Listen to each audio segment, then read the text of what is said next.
Verbalpic Radio. We give you a verbal image of life, and we are everyday people like what we are the show. Now look, we got a very important and a special guest here on Verbalpic Radio, which is also Verbalpic TV. That's Jahcorrian Burkes, right? Now the reason why this is so special is because he's coming to us with a science. And it's a science of negotiation. As he calls it, a true negotiation Bible, right? This is Finesse. Brother Jahcorrian Burkes, welcome to the show. Oh, thank you for having me, brother. And thank you for your works, right? Yes. Simply because we don't know the art and the science of negotiation. When I say we don't know, I'm not saying that all of us in general, but a lot of us haven't been introduced to this science, right? Mm-hmm. And no matter what you do in life, you negotiate whether you know it or not, right? Yes. Now you broke this down into 7 steps, right? Mm-hmm. And I went through the book, and some of the things that I found that was important was, one, the shut up and listen. Mm-hmm. Now, how important is that, and how does that tie into negotiation? Well, it's very important for the simple fact, just the words itself, shut up and listen. You got to be able to hear. God gave us 2 ears and 1 mouth, to be able to listen is twice as much as we able to speak. And so a lot of times, instead of us like searching or maybe thinking for the answer, if we just be quiet and listen, we may have already received the answer, and then we can move forward with our lives. So that's why that portion of it is so important. The shut up and listen phase were really all 7 steps within this book. Like you mentioned before, it's a science, but many times we go through life just doing the steps and not actually realizing what we're actually doing in that process. And so with this book, what you call the science, this would allow an individual to actually know what they're doing, so that they are intentional in their negotiating, right? And they can win more, right? And it doesn't matter the educational background. Oh no, it doesn't matter at all. With this book, if you read this book, you can come out of it, and whether you negotiate a car sales or a home, which we'll get into that, or whatever it may be, you can take the knowledge of this book and use it to the best of your ability to gain what you're trying to get out of negotiation. Yes, most definitely. Because negotiation, that goes back, it's timeless. Mm-hmm. You've been negotiating for hundreds of years. Yes, right. Yes, definitely. Mm-hmm. And so, to pick back up, like when you say the importance of shut up and listen, based off just history itself, when you shut up and listen, you're able to hear the words and understand it with a better understanding, so that you can maneuver around the conversation how you would like to. Correct. Exactly. Now, another thing I like also is that the book is for today's time. Yes. It's not a big read. Mm-hmm. You can grab this book and gather information and knowledge and move on about your day. Oh yes, definitely. And use it. That was my whole sole focus of this book, Finesse, and my other book as well that I have coming out here pretty soon. I wanted to make sure that the audience is grabbing the book, is able to sit down and read it within one setting and really understand the information that's inside of the book. That way they can apply it right then. We're sitting inside of a library right now, right. And as we can see that, a lot of these books are a lot thicker than my book. Right. But for an individual to sit down and read it, they may have to do it in many sessions, but right. Then by the time that they finish with the book, it's hard for them to apply that knowledge that they received from the book, because it's already days have passed, time has passed, and to where that kind of energy has died down. But with this book, Finesse, it being under 50 pages, a person can read it and just dial in and use the information to succeed. Right. Well, my thing is that I'm always on the go, so I need something I can put in my pocket read, you know what I'm saying, while I'm traveling. Yes, You know definitely. what I mean? If I'm walking, if I'm sitting in the park or whatever, I can grab and get this information and utilize this information. Well, also, majority of the reading that we do today is all on our phones, iPads, and computers now anyway. And so it's like you're not reading a 300-page document on your phone or, your tablet. Right. You want to be able to read if you're on social media, which is like leading the world today as far as marketing and business and sales. You just want to be able to read the post and then keep going and, keep going on about your life, not something that's going to take up your whole day. And so that's what Finesse is really catered to solving that issue as well, to get people to read, but to have them not sitting at home stuck to a couch, for all day. They can read and they can go out and enjoy life. Right, take it with you. Now, how is appearance? And I saw you mention that in the book too. How does that play into negotiation? Appearance is a big factor, especially like I just mentioned, social media today, and even before social media started, appearance was a huge factor that has the ability to really take control of a room or to have a person be submissive inside of a room as well in negotiating. And one of the rules that you do find, or underlying rule that you find in the book, is that you want to maintain control inside of a negotiation. Because if you, at any point that you lose control of it, then you're not really certain about the close of the sale.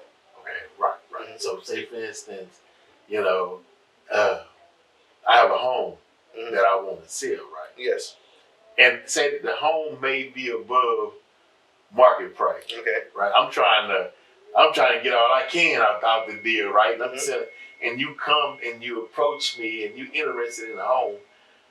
How would you start off as far as not maneuvering it towards your side to get closer to the figures you may have in there that you think that the home is worth? I guess you probably looked at the comps and whatnot in the area, but how do you approach that person with a lower price without upsetting the person or causing any kind of confusion or whatnot? Well, so in order to do that, you want to ask questions, and you want to ask questions to try to figure out what exactly, like, let's say if you're selling the house or you're selling the property and you price the property over the market price. So my key objective then is to figure out, what do you want? Obviously, it's not the money, because the money is going to come and go, just like any other transaction that you're going to be into. So it's something that you're going to utilize that money for. So if I can figure out what you're going to be utilizing that money for, and I can position a way for you to get that with me getting the property at the same time for the price that I want, then that's what I will approach you with. So we helping each other. Exactly. You gonna help me help myself. Exactly. And we both win. Okay, that is astounding because, and on this show we like to relate everything to the common man and woman, right? Yes. We want to take that practice into unified in a sense to where no matter the race, creed, or color, we can sit down and negotiate based on a principle. And you're saying that this is not personal. Yeah, no. In business, negotiating is never personal. It's always about, hey, I want this, you want this. How can we both achieve this together? Okay. And so you have within this book, Finesse, these skills, these 7 steps can be considered universal across the board, whether you in America or wherever you at on the planet. Yes, definitely. Dealing with individuals, you can use these 7 steps and they'll work in your benefit. Yes. Man, that's powerful though, bro. But also, to pick up on the scenario that we just had, you want to make sure that you understand that you know who you're working with inside of the transaction, and that's what's going to give you the leverage to be able to maneuver how you would choose to within the 7 steps. And so, what I mean by knowing who you're in the transaction with, maybe things like what do they like to do if they're married, if they have children, where the places they go. You know, you want to basically do like a whole 360 view of that individual's life, and then that way you can pinpoint exactly what they want, and then you can try to build your pitch in order to get what you want at the price that you want. Okay, so that's a lot of foreshadowing, but then that means you would have to know people skills. Yeah, people skills. I wouldn't necessarily say foreshadowing is preparation. Okay. I would say preparation is just because let's say for anyone, if they're going to a job interview, everyone has typically been to a job interview, right? So if you go to a job interview, that's basically you're negotiating. You're negotiating. You're trying to sell this person on why they should hire you, or they trying to sell you on why you should allow them to employ you. Right. And inside of the negotiation also is a price. Right. So in any negotiation, for anything to be considered a negotiation, there has to be a price involved, whether it's time or something of monetary value. And so you negotiate your time or money, whichever one there is on the line, and then that's how you move about that. Okay. But let's say as far as if a person did their research before they went to that job interview, now that person that's interviewing them, they can't just say, hey, I'm going to offer you this price for this job. If that person already knows that, hey, I can go to another company that does the same type of work that you do, and they're paying this. And so now you know what the competitors are offering, and so now you can negotiate what you want. Or you can say, well, hey, I know they have these type of benefits, or is that something that you offer here, or what can we maybe move around so that the benefits are still comparable to what the competitor is offering. Again, you have to know who you're dealing with and their competitors as well. You basically want to know a whole 360 about them in order to get what you want to negotiate.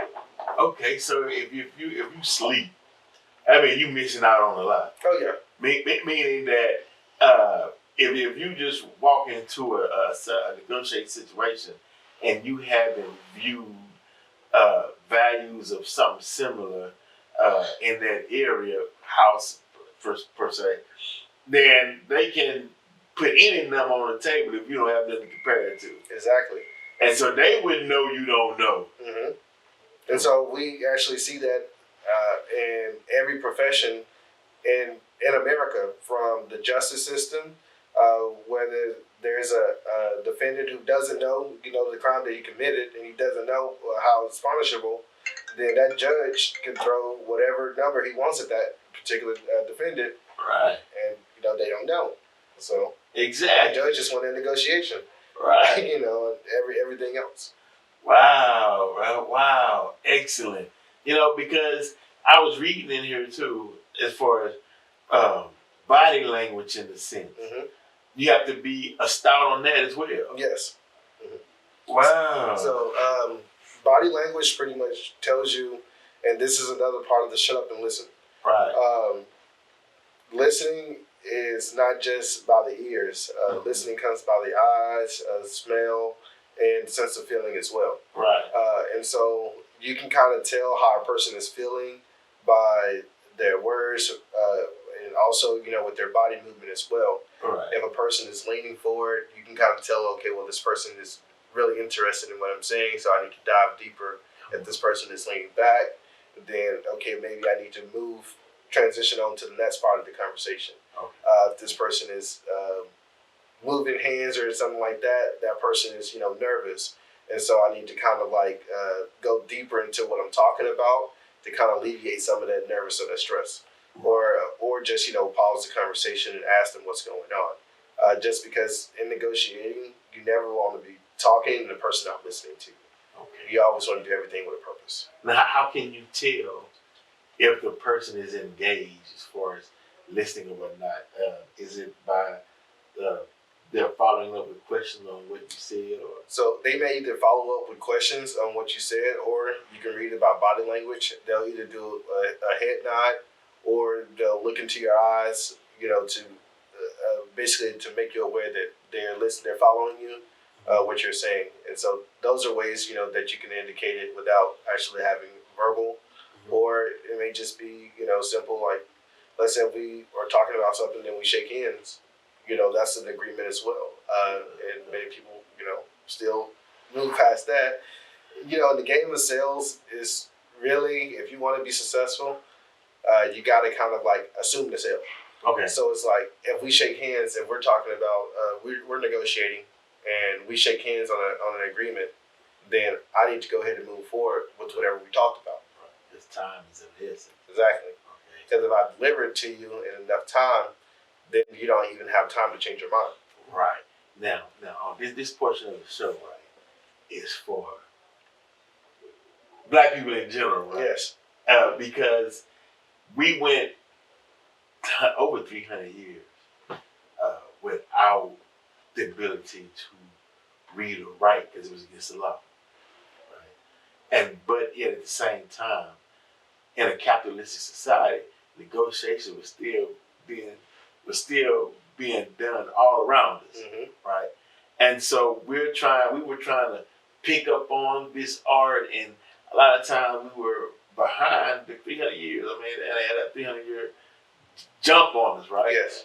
And so in today's time, shows like this is meant to prepare us for the future and the future generations on how important it is to negotiate in anything you do, because the old saying is, don't accept no wooden nickels, right? Yeah.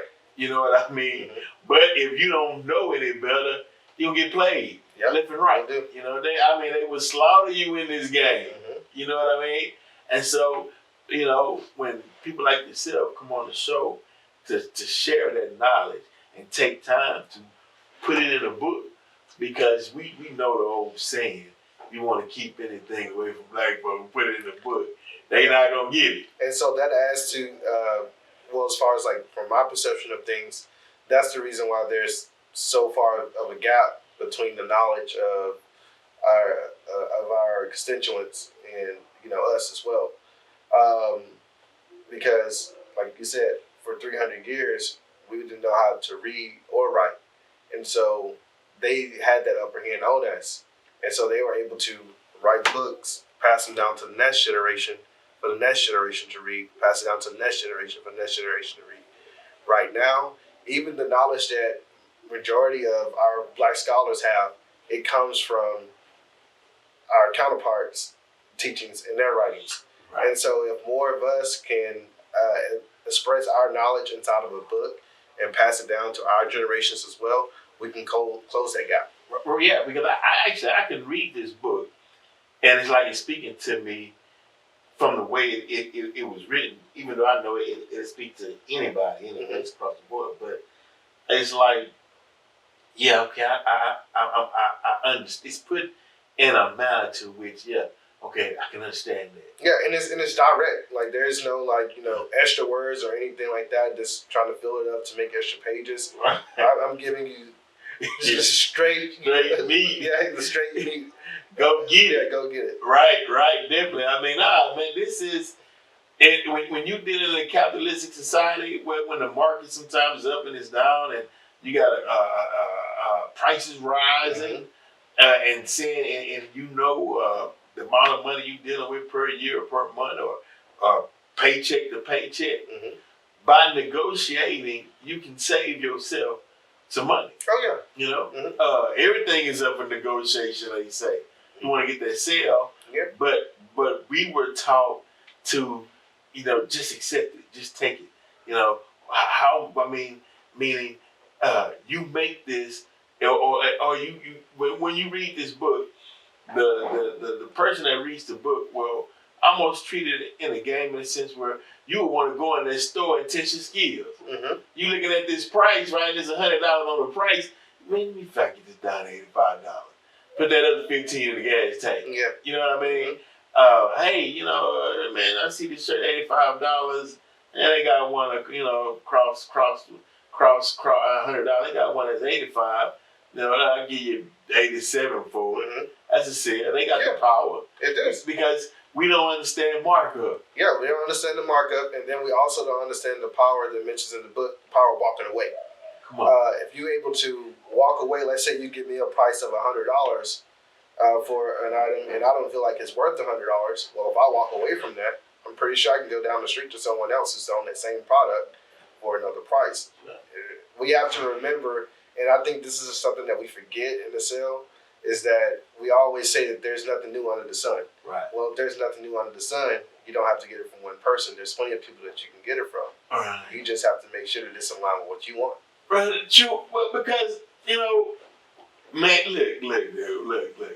We so trapped, man. And I'm not blaming the church or nothing like that. I'm just saying, we so trapped in emotions to where we feel like we're hurting the other person's feelings if we turn around and walk away. Like, we feel like we trapped into this situation.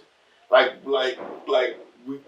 it'll be against someone if we just walked out and say, I don't want this, I'm going somewhere, and get it cheaper or get it a price that's better for me. You know what I'm saying? Yeah, because it may not always be as far as the cost of a product. It may be, you may love, the product may be cheaper, but you may just love the person that you're working with. Right. Or the product may be overly priced, but you just love the person that you're working with. Right. And so it's what's going to work better for you. Like, everything comes with a price. It's not just money.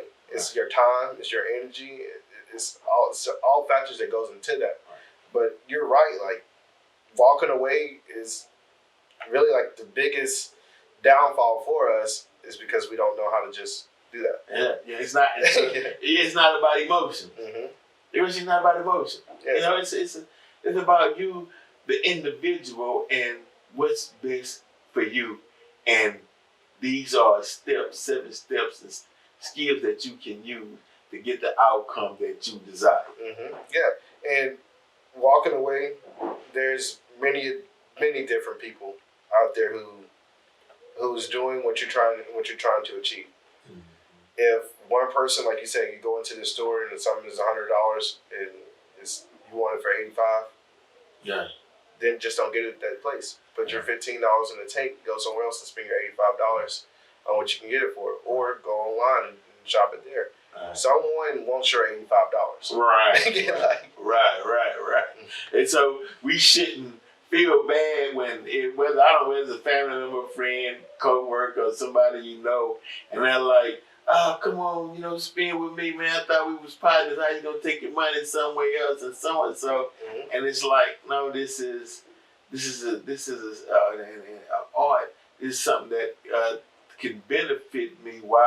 Why should I lose out when I can get it the same thing down the street? Now when I can't get it at that point, and you're the only person I can get it from, then I have to pay that price. Right, because you can now look, whether it be storms or the freeze we just had, folks would jack up their price, knowing that they're the only one that got it, and you forced to pay it. Yeah, you forced to pay it. But because you need it. Yeah, you need it then. Right. But then at that point, now it's time to think about how you can put yourself in a position to create a need for someone else. Mm-hmm.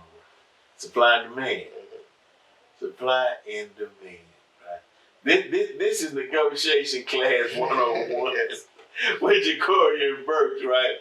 Who took the time out and to give us a service, because to share his knowledge, because it will only strengthen the community. Oh yeah, definitely. And us as a people. Mm-hmm. I mean, these are arts and sciences that that's been lost. Yeah. And that we need, because more of us are getting into business, and more of us are, whether it be stock market or whether it be real estate, and this is a tool. Mm-hmm. That's needed overall. Yeah, and you got like you said, we're making more money than ever now. You want to be able to know how to keep that money, and the way that you know how to keep that money is to negotiate. Everything counts. Everything counts. What does it say? A penny earned is a penny gained. A penny saved is a penny gained. So gain it. Gain it. You can gain it. It is. We in this thing, mm-hmm. and that's why I alluded to the point earlier on feeling bad, or don't feel bad about negotiation. Don't get emotional and let it play on your heartstrings and thinking that, you know, you might lose a friend if you go somewhere else and because you negotiate. But I mean, we got to understand the terms of free market. Yeah. You know, bartering, sales, and, you know, and how it's established a good is just a good, goods and services. And it's right there. I mean, hell, this wood table is a wood table. They can't talk back to. Yeah, it can't. You know, and how many people make this wood table? Right. How many trees out there can be made out of this wood table? I mean, one person not making this wood table. Right. So there's plenty of ways that you can negotiate for this. That's right. Yeah. So now let me ask you this. So say this is your wood table, right? Mm-hmm. So you want $50 for this wood table, right? And I'm like, oh man, you know, this table reminds me of the table that was in my home when I was growing up, right? Mm-hmm. And I haven't been able to find one like this. I know you want 50, but for me and my family, let me have it for 35. Why? Because it reminds me of my childhood. Well, I will tell you that this table is $50, and the reason why you would want to pay $50 for it is because the exclusivity of this table. You just said you haven't been able to find a table like this, right? Right. And since your childhood. Right. Now, this table here is more than just a table. This is also brings back memories for you as well. So now it's not just worth $35. It's actually probably worth $100 to you. So just give me $50 for it, and you can have it today. There you go. Yeah. Come on, you gotta have. I mean, this is important for the future. Yes. I mean, in the time that we are living in right now, negotiation is very important in our future. Yes. I mean, we got to get on the ball. I mean, definitely. Those of you that's out there listening, how can they get a copy of Finesse? You can get a copy of Finesse by going to Amazon. I will tell you Amazon is $35. I just did something that is like other people would probably call crazy. But you can actually get Finesse in my second book, How to Buy a House, Texas edition. You can get both of those on my website. It's Jahcorrian.com. And that's JAHCORRIN.com. And the book right now is actually free. You just have to pay for shipping. Oh, cool. So that's something that I plan on doing for the lifetime of the book. Well, really, you know, as long as I'm here. Just because it's knowledge that I feel that needs to be passed off to any and everyone so that they can use it and, well, when everyone learns how to finesse, and then we'll go on to something else because there need to be a way to get around that as well. Now when you say how to buy a house, right? Mm-hmm. What are some of the things that you need to consider in buying a home? Because sometimes people want to buy a home to impress others, mm-hmm. but don't consider the full scope of whether the homeowners that needs to be paid, the insurance on the home,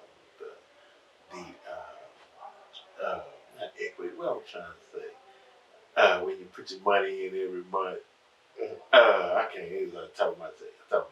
Or the interest or mortgage? No, not the interest or the mortgage. I'm just talking about it. All right, it'll come to me, but oh man, and escrow. Okay. Money teaching escrow. Mm-hmm. And all that has to be considered. Yes. You know, line, the maintenance of the yard, and then you determine what you can afford. Mm-hmm. Right. So what are some of the underlying factors of someone who, you know, saying, you know, I'm tired of throwing my money away on an apartment. I'm ready to give me a home. Mm-hmm. What are some of the things that they need to internally look inside themselves and say, okay,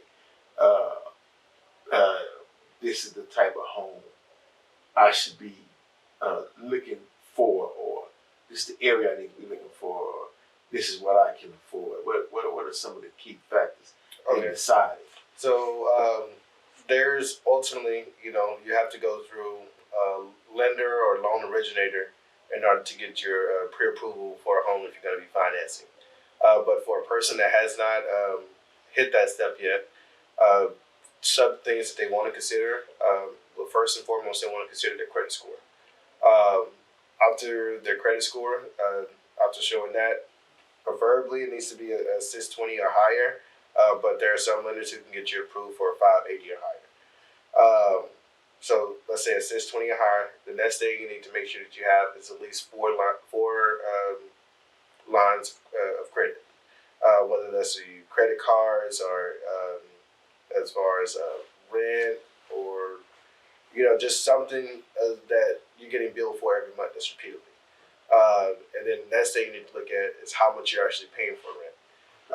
If you're able to afford rent and you're comfortable with affording rent, you're not having to live check to check, then that's a good indication that how much rent you're paying is how much house you can afford. Now, what we fail to realize is that the amount of rent that we're paying is not going to be the same amount of mortgage that we're going to pay. In today's time, rent is elevated. Like there's a big markup on it. Some people are paying 2 times or 1.5 times what the actual mortgage of the house is. And so when you could say, like, let's say a person they may be living in a house that's maybe $2,400 to $3,000 a month in the Houston area. Well, they could probably go get that same house that's $3,000, probably pay about $2,200 a month for that mortgage. Right. And so then at that point they're saving $800. Let's say if somebody's on the lower end of that, many people in Houston, I think, for like 1-bedroom, 2-bedroom apartments for like something that's nice, decent, you got to be paying anywhere from $800 to about $1,500 for that apartment. Well, $1,500 a month that can get you a $200,000 house. Right. And so those are kind of the factors that you need to look at. But not only that, you also approach everything with a plan. You need to know the reason why you're buying that house. Don't buy a house because your friend or relative, they just bought a house and their house is nice and you want something to compete with them. That's not the reason you should do it. That person, you don't know their situation. They could have, bought that house to try to impress somebody else, and now you're following down the same path because you don't know what you're doing.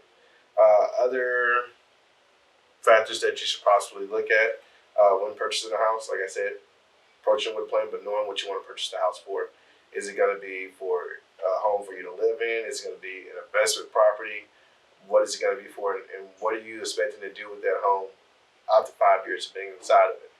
The reason why I say 5 years is because that's typically the mark of when something major happens in somebody's life every 5 years, whether it's like a health situation has changed or maybe a family member has grown up and gotten out of the house. Maybe they need more space. A family member has died. Maybe a change in jobs. You name it.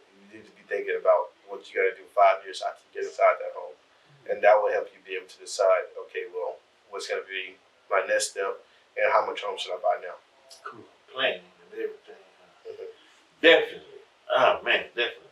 So, you all know where to purchase the book at. Add this to your cipher. Increase your knowledge. We're moving forward in time. Before we conclude, anything you like to add, Brother Jahcorrian? You can pick the book up at Jahcorrian.com. That is JAHCORRIAN.com. If you do /resources, you'll go straight to the book. And you have been listening to another episode of Verbalpic Radio, where we are everyday people. We out.